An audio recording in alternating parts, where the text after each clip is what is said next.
माझ्या शाळेचे नाव शिवाजी विद्यालय इटाण, तालुका लखानदूर, जिल्हा भंडारा. मी सावित्री बोलते, एक पात्री अभिनय सादर करीत आहे.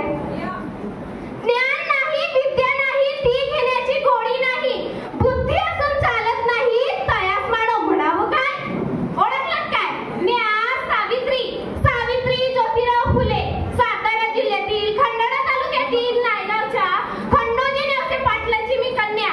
अवघ्या 90 वर्षी ज्योतिराव फुले नावाच्या माणसाशी माझं लग्न झालं. आणि हळूहळू मला कळायला लागलं की ज्या माणसाशी माझं लग्न झालंय तो एक साधा सुधारण माणूस नाही, तर या जगाला ऊर्जा देणारा एक क्रांती सूर्यच आहे. पण त्या काळी बायांना उंबरा हलवण्याची पद्धत नव्हती. बाईच्या जातीचं कसं, आपण बरं, आपलं घर बरं आणि घरातली माणसं.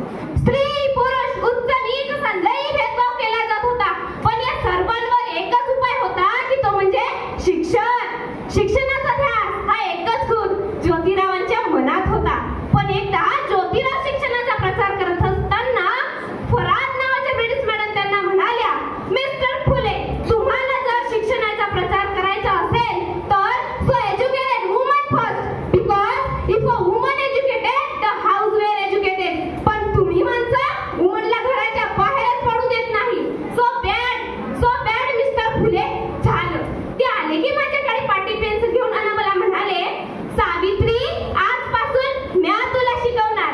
झालं, सुरू झालं माझं अभ्यास. काना, मात्रा, विलांटी, आकार, उकार, बेगवे, बेदूचार, बेतीसा हाच माझा ध्यास. मी लिहायला शिकले, वाचायला शिकले आणि काव्य सुद्धा रचू लागले.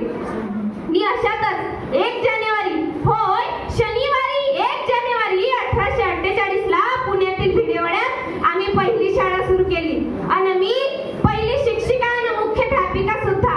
शेपाटासारखं जगला तर काम तमाम होईल, पण जर वाघासारखा जगला तर नाव होईल. पण या धर्माचं मात्र, पण या समाजाचं मात्र धर्म बुडाला म्हणून मोठे पाय सुरू होती. अहो, एखाद्या सर्वसामान्य माणसानं शिक्षण घेतल्यास कोणता धर्म मोडतो? इतका तकला दूत असू शकतो का हा धर्म? धर्मासाठी माणूस असतो की माणसासाठी धर्म? शाळेत जाताना चिखल फेकलं मी सहन केलं, शेत मारलं तरी मी सहन केलं, थुंकलं तरी मी सहन केलं. पण आता या माझ्या सहनशीलतेचा अंत झाला होता. मी अचानक एक धोतिंगड माझ्या समोर येऊन बोलतो, ए तांबडे, कुठं निघालीस?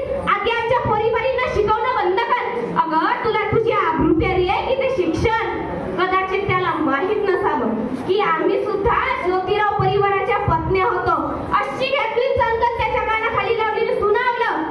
आज आलाय, थोबाड फुटला, पण जर पुन्हा आलास ना तर तुझ्या रक्तानेही धाकट रंगवेल. स्त्री कोणत्याही जातीची किंवा धर्माची असू दे, ते नेहमी या बळीपणात आली आहे. अहो, एखाद्या स्त्रीचा नवरा वारला म्हणून तिने काय सती जायचं? मग आपला नवरा का वारला त्यात तिचा काय दोष असतो? आणि यावर आम्ही काम केलंय.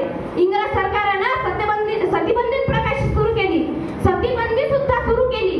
त्यानंतर आम्ही विधवा महिला काशीबाई हिच्या मुलाला म्हणजेच यशवंताला दत्तक घेतलं. त्याच्या तुरु धावल्यानं आमचं अंग कसं भरून दिसायचं. त्याला वाढवलं, मोठं केलं आणि डॉक्टर ही बनवलं. मी अचानक पुण्यात प्लेगची साथ पसरली होती. खाके गाठ घेऊन लोक धडाधड मरू लागली होती. मी यशवंताला सांगितलंय की यशवंता, आपल्याला हॉस्पिटल उभारायचंय. यशवंतानं हॉस्पिटल उभारलं. त्यानंतर आम्ही सर्व रुग्णांचा उपचार करत होतो. पण प्लेग हा संसर्गजन्य रोग होता, त्यामुळं तो कधी ना कधी मलाही होणार